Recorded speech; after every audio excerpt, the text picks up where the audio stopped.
fatorial foi um exemplo relativamente simples, tá? Porque a própria definição dele já era recursiva. Agora a gente vai ver talvez o exemplo mais clássico de uso de recursão e talvez a primeira vez em que vocês vão ver recursão brilhar. Porque no fatorial foi mais para aprender sobre recursão, para aprender a analisar, a gente começou a brincar e tal. Agora não, agora vocês vão ver, começar a sentir o poder dessa técnica para resolver problemas. E o problema que a gente vai tratar é o problema das torres de Hanoi. Então, vamos lá, tem uma lendazinha nesse problema, lenda, né? Tem uma historinha para motivar esse problema, que a ideia é a seguinte: um deus indiano, que eu não lembro qual, tá? Criador do universo, resolveu sacanear uns monges. Ele colocou uns monges num certo templo com 3 hastes.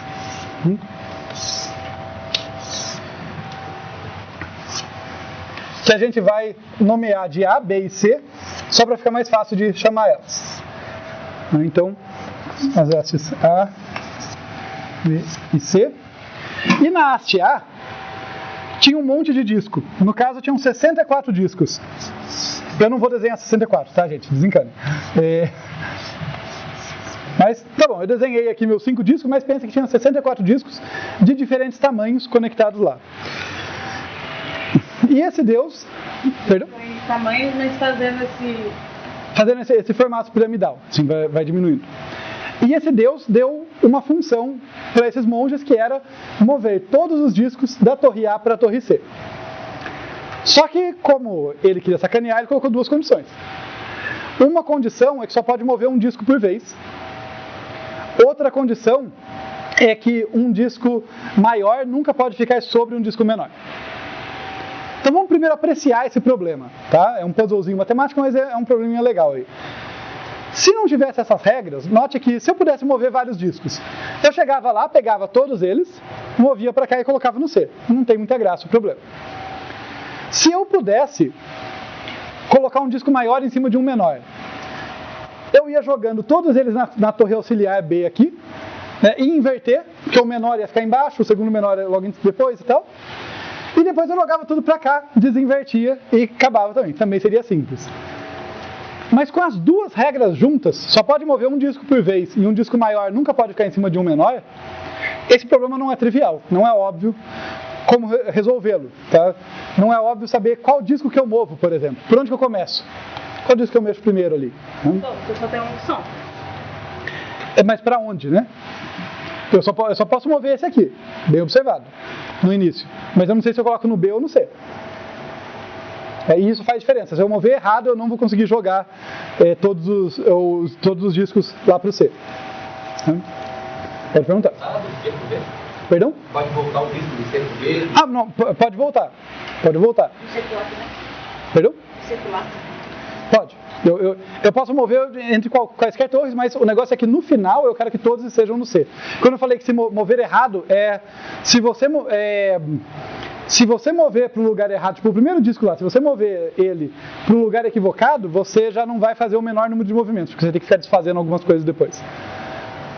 Mas de qualquer forma, não se preocupem com isso no momento. Eu acho que vale mesmo essa questão de assim, como que eu determino qual movimento que eu faço. Eu acho que essa é a questão crítica aqui, para apreciar esse problema e na sequência para a gente apreciar o que recursão faz por nós, tá? Por que a técnica é interessante. Então, acho que nesse momento o que eu quero destacar é assim, olha, mesmo com um número pequeno de discos, ali, só com 5 e não com 64 discos, parece óbvio, se eu quero no final todos os discos em C, parece óbvio qual é meu primeiro movimento? Não. Mas, tipo... Pode falar. Me parece óbvio fazer se eu quero mudar para B ou C. Ok. Eu quero tirar todos os discos de A, segundo essa regra. Beleza. Vamos tentar. Então, vamos mover esse cara para o B, por exemplo? Você move ele para o B, aí você move o segundo menor para o C. Beleza, então ó, esse aqui saiu daqui e esse aqui veio, o segundo menor veio para cá. Aí você move o pequenininho para cima do C. Aí você tira um do A Isso, daí esse aqui pode vir para cá, por exemplo. Isso. Ok. Aí você tem que colocar do A. Ok. Aí você vai ter que tirar o pequenininho do C, passar pro A. Pequenininho do C vem para cá. Ok. Você move o segundo menor pra cima dele. Aí você devolve o pequenininho pra cima do B. Certo. Aí daí esse aqui vem pra cá, né? Move o pequenininho pra cima do B. Aí você move o segundo maior pro C, que tá vazio. Deixa eu só pensar um instante. Fazendo desse jeito, você não vai conseguir colocar todos no C. Se você continuar esse raciocínio, você consegue colocar todos no B. Você não consegue colocar todos no C. Tudo bem. Mas ok. Então eu tinha que ter começado com o C e não com o B. Sim, perfeito. Mas você tem razão. O seu padrão de raciocínio está funcionando. Então, ok. Consegue descrever isso num algoritmo? Não. Vocês conseguiram pegar a intuição da sequência que ela estava fazendo, mais ou menos? Né? Porque, de fato, no início, você tem um cara só que você pode mover, e daí, para seguir a regra, você fica meio limitado, né? Você, tipo, ok, se eu coloquei o pequenininho aqui, eu vou ter que colocar o segundo menor lá, depois eu tenho que liberar esse aqui para vir um cara maior. Então, o pequenininho tem que ir para lá. Esse raciocínio está correto. Esse raciocínio de eu vou liberar uma haste para poder colocar um maior aqui. Esse tipo de raciocínio está correto. Isso daí então é que nem aquele do ganso, do barco, sabe? Colocar, você pode levar ração e não pode deixar pro lobo, coisa assim. Conheço esse puzzle, não sei se tem uma relação direta com as torres de Hanoi. Talvez tenha por causa dessa proibição do tamanho ali, mas eu nunca relacionei os dois. Não sei dizer se tem uma relação direta. São probleminhas lógicos, né? Mas eu não sei se tem uma relação direta. Tudo bem a intuição do problema? Esse caminho que você estava fazendo, digamos assim, de modo guloso, para ir criando e fazendo movimentos, está correto, é uma ideia válida mesmo, mas como a gente viu, apesar dos seus movimentos serem todos válidos, nesse caso, você ia terminar na torre errada, por exemplo. Tá? E parte do que eu quero desenvolver aqui é um algoritmo que me dê poder preditivo, que me faça os movimentos certos para chegar lá. Por que ia terminar na torre errada? Vamos ver essa intuição e daí eu apresento a ideia recursiva que eu acho ela bem poderosa. Ó. A gente parou aqui, né? A gente estava com o menor, segundo menor e terceiro menor aqui. Lá estava vazio. Por que nesse momento foi fácil para mim eu olhar e falar que você não ia conseguir? Porque a torre liberada naquele momento era para o penúltimo. Então o penúltimo vai para lá, daí você tem que fazer um monte de movimento para jogar os três para lá, e a torre que vai ser liberada é a B. Então por isso que eu consegui ver que nesse momento não ia dar certo. Mas tem um jeito recursivo de você sempre acertar esse problema, um algoritmo recursivo de sempre acertar, que usa diretamente aquela ideia que eu falei, olha, dado um problema, pensa em como que eu consigo resolver um problema menor, como que eu consigo quebrar em problemas menores ali e a partir da solução dos menores resolver o meu problema. Então vejam só, eu vou voltar um passo aqui e vou resolver esse problema de um jeito tão... Tá gravando, então eu não queria falar cretino, mas já foi, né? É de um jeito tão sacana assim que vocês vão ficar com um pouquinho de raiva talvez, ó. Digamos que a gente está com os discos aqui. Eu não sei resolver o problema a princípio. Né? Estamos nessa situação que eu não sei resolver o problema. Eu não sei qual é o primeiro movimento que eu faço. Né? Mesmo que eu consiga fazer uma sequência de movimentos que não viola as regras, eu não sei se aquele primeiro movimento vai estar correto para o meu objetivo no final e tal. Como que eu vou reduzir o problema aqui? Ó? Pegar cores. Eu vou olhar aqui e falar o seguinte, ó. Eu não sei qual é o primeiro movimento, mas eu sei que eu preciso tirar todos esses caras de cima do disco maior. Eu tenho que fazer isso. Mais do que isso, eu sei que esses caras têm que vir para a torre B, porque a torre C tem que estar livre para receber o disco maior. Uma vez que eu fiz isso, e isso é recursão, tá? Eu não sei mover N discos, mas eu falar, move N menos 1 discos para a torre B, daí você pega o último disco, joga para a torre C, daí eu tinha movido N menos 1 discos para cá, né? Daí eu pego os N menos 1 discos que estavam aqui e recursivamente jogo para cá. E eu resolvi o meu problema. Você está pensando como se você estivesse desempilhando a pilha. Sim, mas eu não posso desempilhar, tipo... Eu não posso desempilhar vários na sequência, porque senão eu vou desafiar a regra da inversão. Sim. Então, quando eu digo que eu vou mover recursivamente para cá, é respeitando a regra. Para mover esses 4 para cá vai ser uma loucura. Disco vai vir para cá, vai para lá, vai voltar. Por isso que é importante, não é uma instrução simples. Por isso que é importante que seja uma instrução recursiva. Né? Porque o que eu estou falando é, olha, respeitando as regras e fazer o menor número de movimentos, mova esses 4 discos para cá. Eu não sei como. Recursão é bizarra, tá? Eu realmente não sei como nesse momento que eu estou propondo. Mas eu sei que se eu fizer isso, Aí a solução é fácil. daí eu sei o movimento que eu faço. Daí eu tenho certeza desse movimento. Eu sei que eu tenho que de algum jeito deixar a torre A livre, exceto do maior disco, a torre C livre também. Então com certeza eu tenho que recursivamente mover todos os menores para lá. E depois tenho que mover todos os menores de volta. Tá? O que não é óbvio quando a gente conta essa história é quando eu falo assim, olha, eu não sei fazer, o algoritmo recursivo, que ele vai ter 4 linhas que a gente vai implementar desse jeito, realmente vai resolver o problema. Tá? Ele faz isso, tá? Quando a gente implementa de modo recursivo. E tanto que eu vou escrever ele recursivamente agora, para ele ficar mais palpável para a gente, para não ficar uma coisa tão mística assim. Tá? Então, olha só, preciso de um pouquinho de notação. Eu vou chamar de Hanoi a nossa função. N, o primeiro parâmetro, é o número de discos que eu vou mover. Por que é um número? Porque eu sempre tenho que mover os discos que estão em cima antes dos de baixo. Eu nunca posso tirar um disco de baixo, já que é uma pilha, né? Já que ele está um em cima do outro. Então, esse aqui é o número de discos que eu vou mover. E daí, os próximos 3 parâmetros é origem, auxiliar e destino. Então, por exemplo, aqui, Hanoi ABC, tá? Essa é a função que está falando, mova N discos do A para o C, usando o B como auxiliar. Então eu vou marcar aqui, inclusive, para ficar claro, esses aqui são os N menores, né, que estão na torre A. Essa é a origem. Esse é o destino. Isso está provando. Sim, a gente vai, quem é origem, quem é destino, vai inverter. Então, vamos descrever. Ó, agora que eu tenho essa anotação para vocês, vamos descrever o que a gente faz. Ó. Vamos basicamente traduzir setinhas em código. O que eu falei primeiro? Para mover os discos, eu tenho que mover todos os menores, menos o último, para a torre B. Né? Então, a primeira instrução que eu vou ter aqui é Hanoi, né, a função que move N-1, porque tem que deixar o maior lá, né? N-1, de A, que eles continuam começando em A. Qual que é o destino? B. É B, porque eu quero que a 6 seja livre para o último. Então usa C como auxiliar e move para B.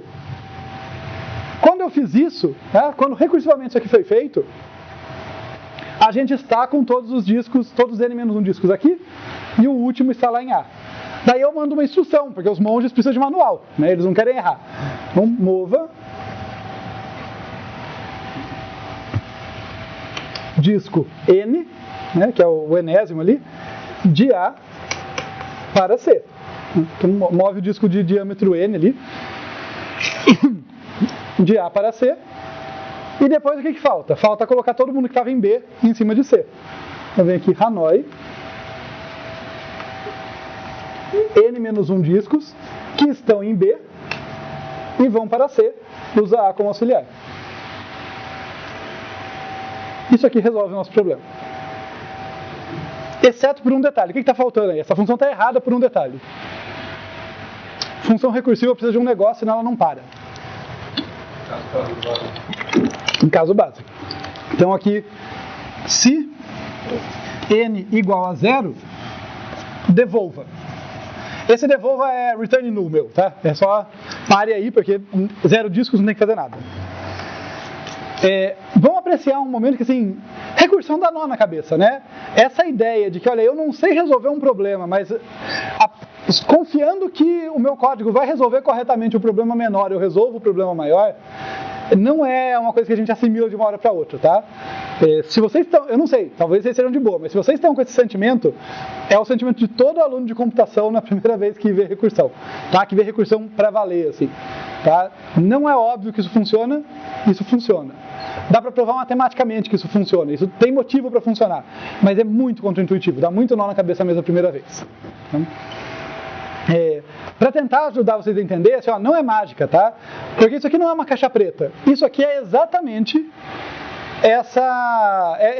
esse mesmo código, tá? Então, quando eu falo aqui, olha, mas magicamente vai mover os 4, não é que é magicamente. É que quando eu chamo a função Hanoi n-1 ACB, para esse caso aqui, o que eu estou falando é, olha, esquece mover 5 discos, deixa o quinto disco, ninguém vai mexer nele. Agora eu quero mover 4 discos de A para B. E a gente aplicou o raciocínio recursivo. Como que eu faço isso?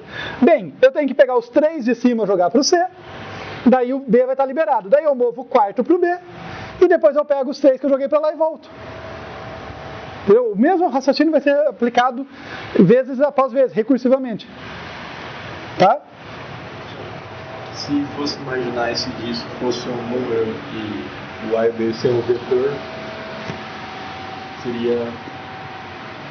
Pensar no disco migrando de um vetor para o outro? Pensando em... Por exemplo, e os discos fosse a posição no vetor. É tipo, números de 0 a 53. Ok, de 0 a n-1 ali no geral. Assim, pensando em como implementar, né? Acho que usar vetor daria, não sei se precisa, porque como nesse caso o que a gente quer são as instruções, eu não sei qual seria a maneira mais fácil se eu quisesse representar computacionalmente ali, mas daria. O vetor seria uma maneira, com certeza, de eu colocar, eu ter 3 vetores ali, me dizendo a todo momento, né, começam todos os discos nesse vetor aqui, num vetor, e daí eu vou movendo eles. É um jeito de você modelar isso, sem problema, sem dúvida. Para você ter, digamos, os snapshots de todo momento, né? Você ter a posição transitória que está a cada torre a cada momento. Dá para fazer isso. Acho que o jeito mais simples, na verdade, como você tinha falado, são pilhas, né? É que tem regras muito mais rígidas de como mover. Mas, de fato, A, B e C são pilhas. Então, eu poderia usar pilhas. Eu poderia usar 3 pilhas se eu quisesse manter as torres. Porque ela respeita a regra de, olha, eu só posso tirar pilha, a gente vai chegar lá ainda, mas eu só posso tirar do topo e colocar no topo. Então, ela implementa bem a ideia das hastes. Então, mais do que um vetor genérico, especificamente pilhas, tá? A estrutura de dados pilha funcionaria bem para representar ali para saber o estado em cada momento. Mas não se prendam nessa representação, não é sobre isso nesse momento. Tá? É realmente sobre como resolver o problema. Assim, ó, tipo, se eu tenho os discos aqui, tipo, o que eu estou dizendo é assim, olha, você pode ter os discos num modelo físico. A questão é saber as instruções corretas. O meu programa está preocupado em saber as instruções corretas. Tá? Em saber o que vai para cada lugar. Inclusive, se houver tempo no final da aula, eu vou mostrar para vocês esse código funcionando para deixar claro que ele funciona de verdade, que ele não é um engodo, tá? Aquilo lá, aquelas 4 linhas ali realmente resolve o problema. Mas, no momento, vamos lá, antes de eu passar para as análises aqui, o que eu quero que vocês apreciem é o uso descarado dessa coisa da recursão de atacar o problema pensando que, olha, se eu soubesse resolver recursivamente um caso menor, como que eu ataco o problema original? A torre de Hanoi é um caso descarado disso. Né? E no caso de 64 discos, você teria que começar com a torre B. Calma, no caso de 64 discos... Porque é conforme separa o ímpar. Se eu só tenho 2 torres na minha opção, a ordem, se eu vou começar na B ou na C...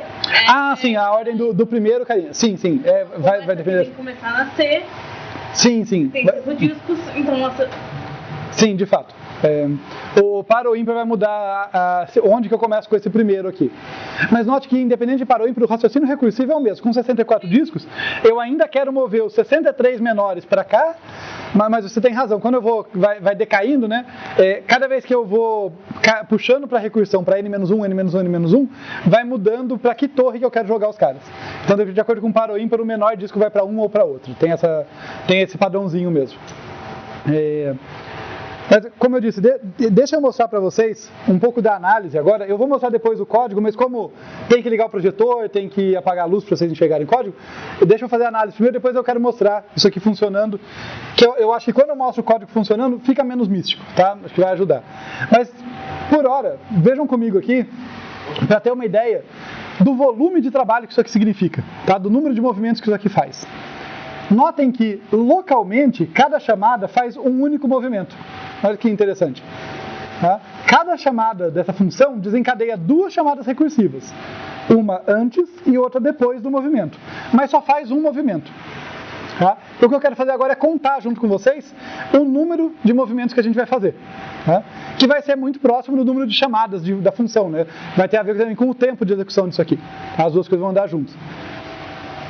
Notem que quando é o caso base, a gente não faz nenhum movimento. Né? Para n igual a 0 eu não faço nada.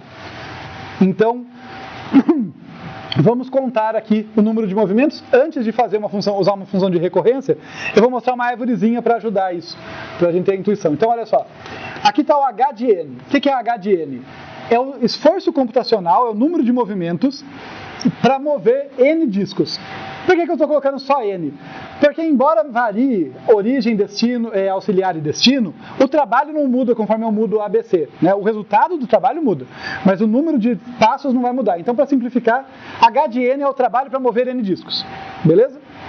E o que H de N faz? Bem, se não for caso base, suponho que não é, ele vai desencadear uma função recursiva para H de N menos 1, fazer um pouco de trabalho local e desencadear outra função recursiva. Certo? E o que H de N menos 1 vai fazer? Bem, ele vai desencadear uma função recursiva com H de N menos 2. Eu não vou escrever em todas agora, tá? Mas todas desse nível são com N menos 2. Fazer algum trabalho local, um movimento, e depois desencadear outro. A mesma coisa aqui. Tá claro isso, gente? Tudo bem? Tá claro, ó, uma função da torre de Hanoi desencadeia duas chamadas recursivas, com o N menor. Cada uma desse nível aqui vai desencadear duas também.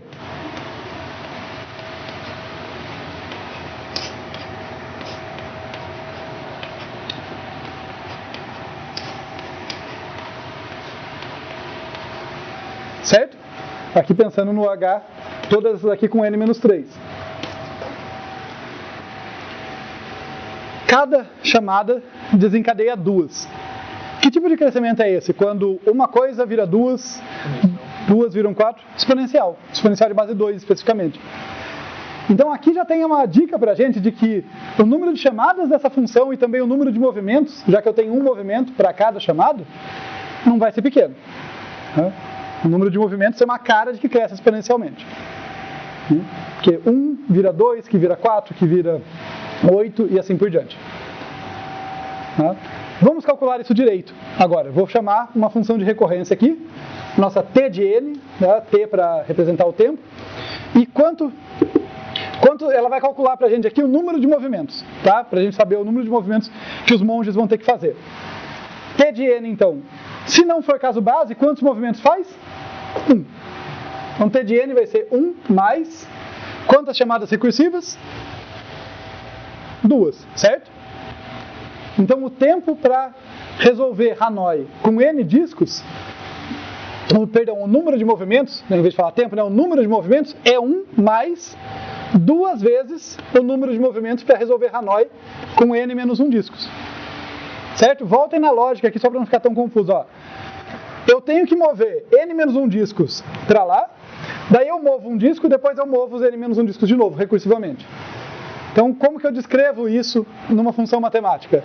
Tem o número de movimentos total para mover N discos, vai ser o número de movimentos para mover N menos 1 discos para liberar aquela torre, mais um movimento do disco maior, mais N menos 1 disco para colocar o resto da galera em cima. Mais o tempo, né, o T de N menos 1. Por isso que surge esse 2 aqui das duas funções.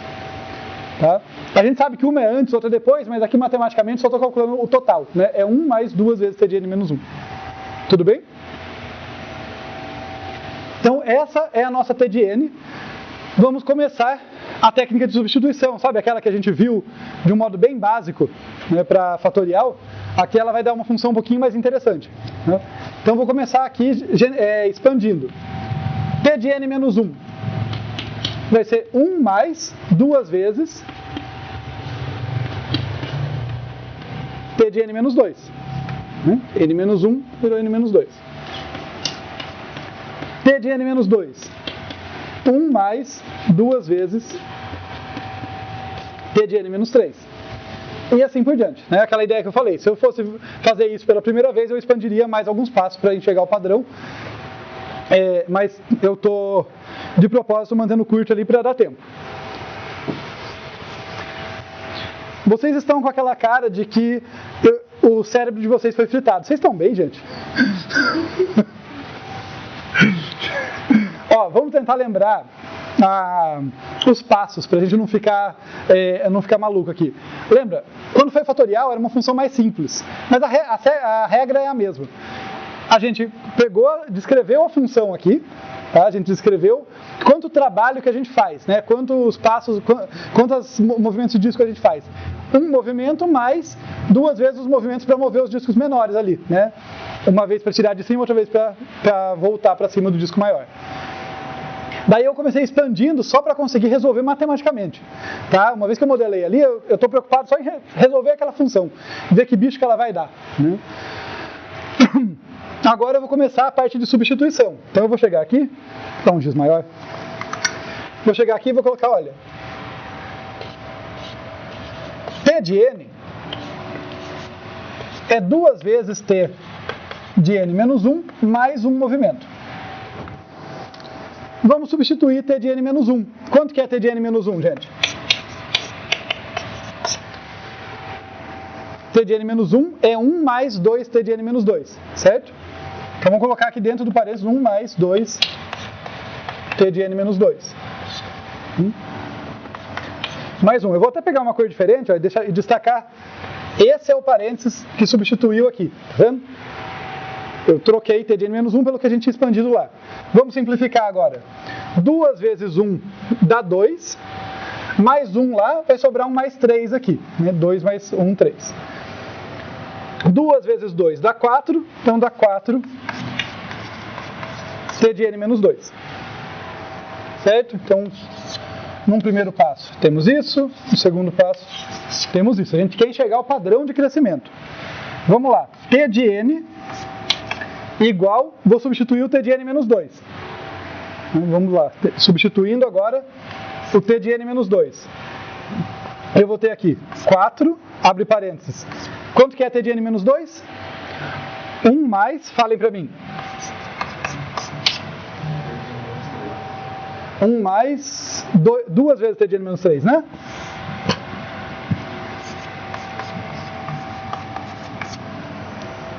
Certo? E mais 3 aqui. Vamos simplificar? 4 vezes 1 dá 4, mais 3 vai dar 7. Então vai sobrar um mais 7 aqui. 4 vezes 2 dá 8. Então a gente tem 8 T de N menos 3.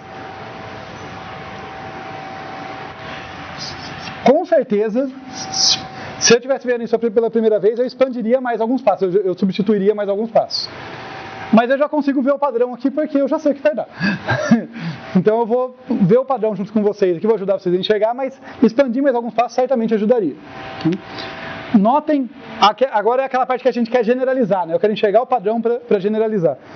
Deixa eu pegar uma corzinha amigável aqui, para a gente ver o seguinte, olha só. Aqui eu tenho 2, aqui eu tenho 4, aqui eu tenho 8. Isso é a mesma coisa, eu vou escrever aqui, ó, que 2 elevado a 1 vezes T de N menos 1. Essa aqui é a mesma coisa que 2 elevado a 2 vezes T de N menos 2. E ali é 2 elevado a 3 vezes T de N menos 3. Tá faltando uma parte, tá? De propósito, mas concordo que a primeira parte ficou mais organizada. Tem até um crescimento exponencial, a gente já esperava um crescimento exponencial. Tem mesmo, né? Tá o número aqui, conforme eu desço níveis na árvore, o número está vindo para o expoente. Está crescendo exponencialmente, não está somando, está multiplicando. Aqui também tá, não parece, mas tá. 1, 3, 7. Sabe o que isso parece? Isso aqui está muito perto de 2, 4, 8. Só com um deslocado. Isso aqui nada mais é do que mais 2 menos 1 mais 2 ao quadrado menos 1, né? 2 ao quadrado dá 4 menos 1, é o 3 ali, mais 2 ao cubo menos 1. Tem um exponencial ali também. Aqui, 2 elevado a 1, só para explicitar. Beleza? Eu não enxergaria esse padrão só olhando isso pela primeira vez, tá? É que tem que caber na aula, mas eu reforço. Se você está explorando o negócio, expande mais algumas vezes, sabe? O padrão ele surge quando você vai ver na curva acontecer, sabe? Quando está muito curtinho, assim, é difícil. Fazendo uma metáfora visual, é tipo assim, sabe aquela coisa, entre dois pontos quaisquer, vocês vão sempre ver uma reta, né? Por dois pontos sempre passa uma reta. Então, pode ser um crescimento exponencial. Se você plotar só 2 pontos, você vai ver uma reta. Com 3, você começa a ver um crescimento diferente. Com vários mais pontos, começa a ficar mais fácil enxergar o crescimento. Né? Mas esse é um bom chute, tá? Pra gente. E daí eu vou generalizar. Então, o que eu vou generalizar aqui? Vou colocar assim. T de N. Querem me ajudar a generalizar? Se eu estiver no iésimo nível, né? Aqui eu estou no nível 1, no nível 2, no nível 3. Se eu estiver no iésimo nível, 2 elevado a I. 2 elevado a I, vezes T de N menos I. N menos I. Mais 2 elevado a I Menos menos 1. 1. Beleza, estamos a um passo de finalizar. Porque a gente tem caso base. No caso base, eu não escrevi o caso base, né? O caso base da minha recorrência está faltando aqui, eu esqueci de escrever ele. Se a recorrência está contando o número de movimentos, lembra? É um movimento mais os movimentos das chamadas recursivas, né? Antes e depois de liberar o disco. No caso base é 0. Né? Então o meu T de 0 aqui, ó, é 0. Se eu não tiver 0 discos, não tem nenhum movimento. Então vamos jogar isso para o caso base. Quando isso aqui é 0, quer dizer que N é igual a I. Tudo bem? Quando a gente está no caso base, a gente vai ter aqui, isso aqui, então, para N igual a I. A gente vai ter que T de N é igual a 2 elevado a I mais U vale N, 2 elevado a N, vezes T de 0. Mas T de 0 é 0, então tudo isso aqui vai desaparecer. Mais 2 elevado a I, que é N, menos 1. Está aqui a nossa resposta. Esse é o número de movimentos que os monges terão que fazer. Como a gente esperava, surgiu uma exponencial, mas agora a gente calculou certinho. Tudo bem, gente?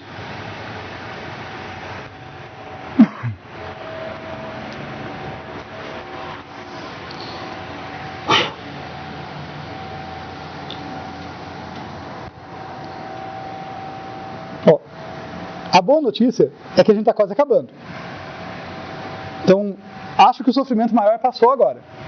Tá? E eu acho que tem mais... Quando eu falar, vocês vão me bater. Tem mais 3 coisas que eu quero falar com vocês, mas não são grandes, prometo. Isso realmente é a parte mais difícil aqui, tá? E de fato, assim... Eu não estou cobrando que vocês saibam resolver recorrências por substituição nesse ponto.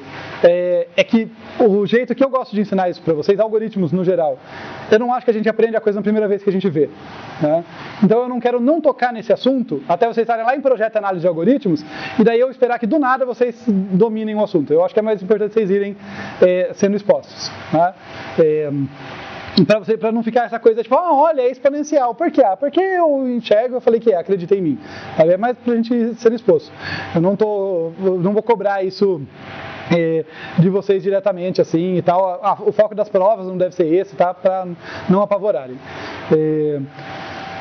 Mas voltando, que eu falei que tem 3 coisas que eu quero comentar com vocês. Então, vamos a ela. Esse 2 elevado a N menos 1 é o número de movimentos que os monges teriam que fazer. Tá? Isso é muito próximo do número de chamadas da função que é feito. Né? Muito próximo. Quando eu digo muito próximo, a diferença é sutil só no finalzinho, porque quando eu coloquei o caso base que T de 0 igual a 0, isso é porque no caso base a gente não faz movimento, mas é uma função, é uma chamada da função. Né? Então, o número de chamadas da função recursiva é levemente maior que isso. Mas não importa, o importante pra gente é a ordem de grandeza. Então saibam, o número de movimentos é proporcional a 2 elevado a n, proporcional a uma exponencial de 2 elevado a n. O tempo que essa função demora é 2 elevado a n, é proporcional a uma exponencial base 2. É isso que eu quero que vocês tenham a noção. O número exato de movimentos é aquele, mas o tempo da função é uma exponencial de base 2. Cresce muito rápido isso. Tá? E não tem como escapar, porque a gente está fazendo o menor número de movimentos possível. Por causa daquelas regras, não tem um caminho mais curto. Tá? Então, o jeito mais rápido de fazer esse negócio das torres, né, de resolver isso aí, é seguindo essa regra. Tá? Isso não é sempre verdade. Tá? O padrão, quando a gente mostra um algoritmo, é dizer, olha, o algoritmo é um atestado de que dá para fazer naquela velocidade. Não quer dizer que não dá para fazer mais rápido, tá? Em geral, para um problema no geral. É que o problema das torres de Hanoi é tão amarrado que a gente meio que assim, a gente fez o que dava, a gente não tinha outro movimento para fazer. Tipo assim, eu não estava falando, tira todos os discos de cima desse porque eu gosto de fazer trabalho à toa, não. O único jeito de eu mover o maior disco é tirar todos os discos ali de cima. Então, fazendo o menor número de movimentos, dá aquilo. Não tem, esse problema é inerentemente exponencial. O número de passos dele é exponencial em n mesmo. Tá? Tem outros que não, tem outros que depende. Aí que fica legal, né? Eu faço um algoritmo mais bobo primeiro, daí eu faço um melhor que ganha daquele e tal. Mas nesse caso é isso aí mesmo. Dito isso, vejam que interessante. Eu deixei essa árvore aqui, que bom que eu não apaguei ela, quase foi. Porque eu queria que vocês chutassem qual é o custo de memória desse algoritmo. Tá? Em tempo proporcional a 2 elevado a n. Vai ter muita chamada recursiva, vai ter muita instrução. Mas e o uso de memória? Será que é proporcional a 2 elevado a n também? O que vocês acham?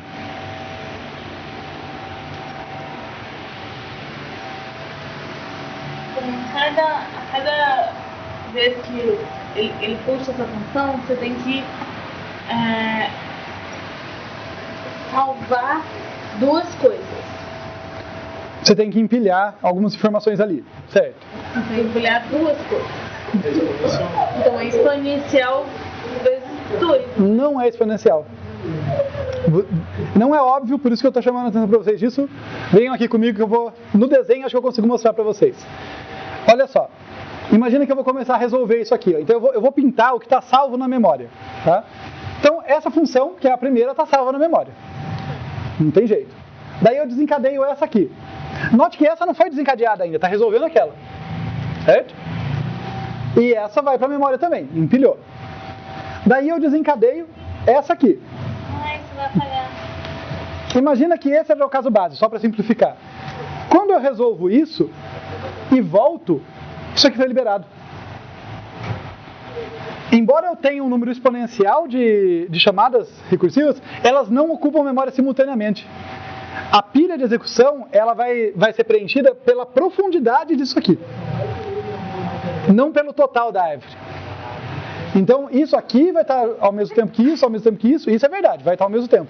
Mas quando eu finalizo um ramo, antes de começar o próximo, isso já saiu da árvore. Essa chamada recursiva acabou. Olha para o código. Essa chamada recursiva acaba, daí eu faço esse movimento, daí eu começo esse outro ramo. Então, eu não vou gastar um tanto de memória proporcional a uma exponencial. Isso não vai acontecer.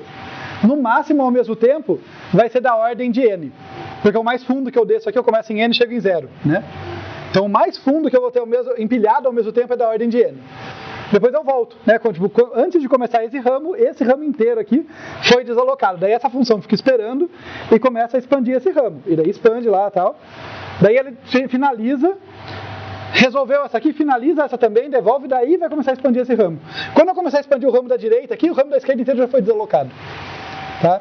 Então, o que eu tenho na memória, ao mesmo tempo, simultaneamente, é no máximo uma profundidade dessa. Então, é proporcional a n. O que é bem curioso, né? Veja como a gente não pode ir só no chute, é pouco ou é muito. Porque a fatorial era tempo linear, que é bem rápido. Era da ordem de n, mas gastava a memória da ordem de n também, porque tinha que aprofundar tudo de uma vez só. Essa é 2 elevado a n. É muito mais demorado, faz muito mais cálculos do que uma função linear. Mas o gasto de memória não. Tá? Então vejam que a coisa não é tudo cresce ou tudo decresce. Elas são regidas por regras distintas ali. Tá? Tem relação, mas não é um para um. Tá, então, sobre memória, é interessante. Como eu falei, tempo é o que o pessoal mais foca. Mas eu acho um desperdício a gente estar estudando os algoritmos e só olhar para um aspecto deles. Tá? Então a gente, quando possível, vai dar essa olhadinha para a memória também e pensar, peraí, quanto que isso aqui me gasta de memória adicional? Tá? E nesse caso a função gasta por causa do empilhamento. Né? A outra coisa é que ficou um quiz, tá? Nas notas de aula, vai estar lá no site, assim que eu atualizar, estão as notas antigas, assim que eu atualizar vai ter um quiz lá, perguntando quantos anos os monges vão, quantos anos os monges iam levar para terminar todos os movimentos, tá? Supondo que eles têm que mover 64 discos, e são bem rapidinhos, eles movem um disco de um lugar para outro em 1 segundo. Tá?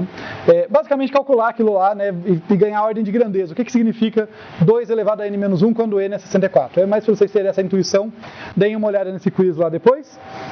Questão de memória a gente já falou. Então, a última coisa. Agora essa é, para ser bem de boa, que eu basicamente vou tentar mostrar para vocês que esse cara realmente resolve. Tá? Tentar ajudar a intuição de vocês. Opa, travou direitinho. Tentar ajudar a intuição de vocês de mostrar que esse cara, de fato, resolve o problema. Só tenham um pouquinho de paciência, porque o projetor tem que esquentar, né? Então, no início, eu sei que vai ser difícil de enxergar, mas com sorte já vai melhorar.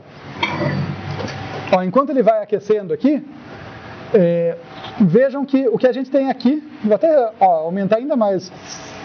Deixa eu ver se eu aumento mais o zoom para vocês. Aqui, ó.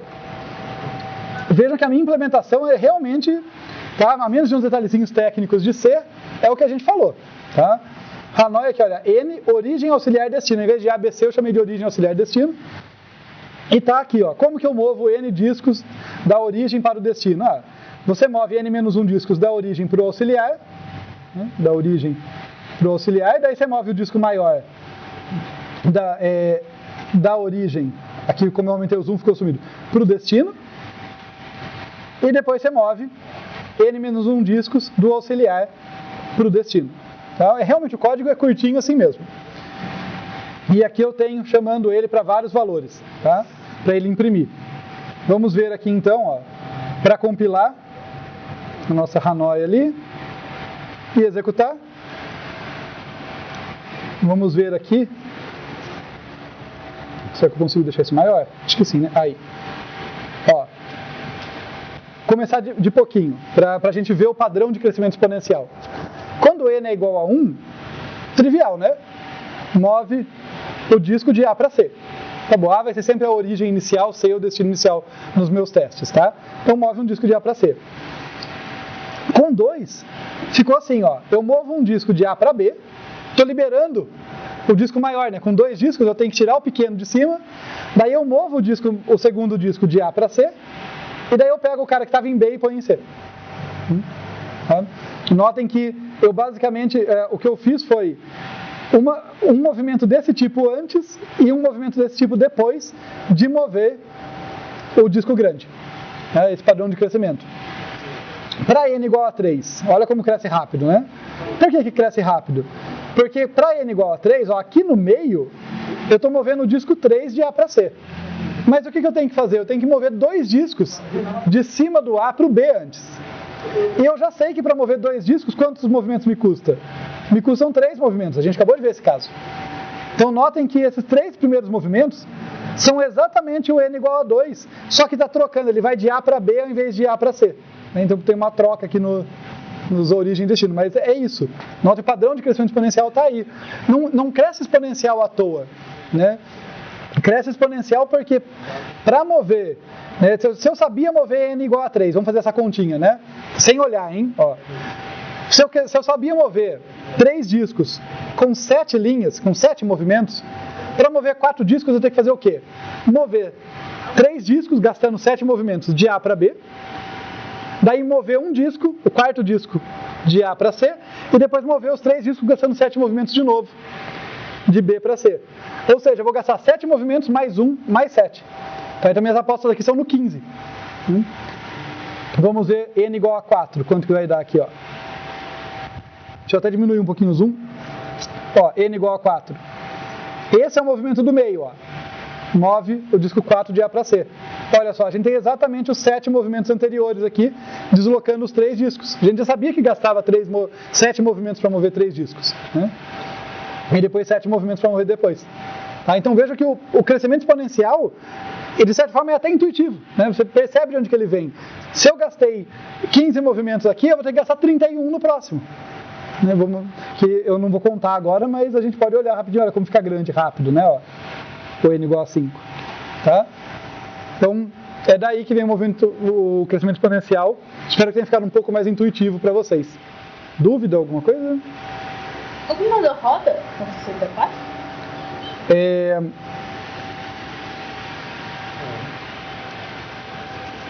Boa pergunta. Com 2 elevado a 64, quanto que vai dar? É assim, deixa eu responder de modo melhor. Se eu mandar rodar aqui, não vai terminar de imprimir. Porque o tempo que ele leva para imprimir, eu acho que ele não vai rodar. Não vai rolar, mas... Peraí, eu acho que não roda.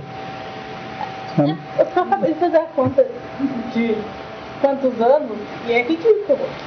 Não, mas eu acho que não roda. Eu acho que não roda. A gente pode até pensar nessa, para estimar isso. Perdão. Deixa eu fazer um instante aqui, ó. Tem um macete para quando a gente quer ter uma ideia de quanto tempo as coisas vão gastar. É o seguinte, ó, 2 elevado a 64, a gente sabe que 2 elevado a 10 é aproximadamente 1024, que é aproximadamente 1000. Né? Fica mais palpável.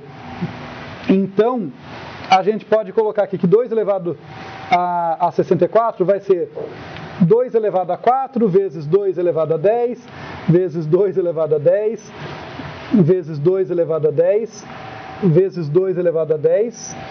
Opa, está faltando um pouco ainda. Vezes 2 elevado a 10 vezes 2 elevado a 10. Certo? 6 vezes? Isso, então 2 elevado a 64. Cada pacotinho de 2 elevado a 10 é aproximadamente 1000. Por que isso é útil pra gente? Qual que é a velocidade de um computador pessoal hoje em dia? 64 bits. Perdão? 64 bits. Não, 64 bits é o tamanho da palavra. Mas qual que é o número de hertz? Qual que é a... 2... O quê? Qual que é a unidade? Gigahertz. Quilo, mega, giga. Então vamos pensar que eu tenha 4 gigahertz. Né? Isso aqui significa que aproximadamente, tá? Porque vai depender de hardware, de detalhes de arquitetura, mas aproximadamente eu faço 4 vezes 10 a terceira, vezes 10 a terceira, vezes 10 a terceira, instruções por segundo. Tá? Quilo, mega, giga. Né? Então o giga é 10 a nona ali. Isso quer dizer que eu posso cortar um desses, outro desse eu estou dividindo por 1 GHz. Tá? Então esse é o número de instruções. Se eu dividir por 1 GHz, eu tenho por segundo. Se eu dividir por 4, não vai ter muita diferença. O ponto é que mesmo executando 4 GHz de instruções por segundo, eu ainda vou precisar de 1000, milhão, bilhão de segundos para executar isso aqui.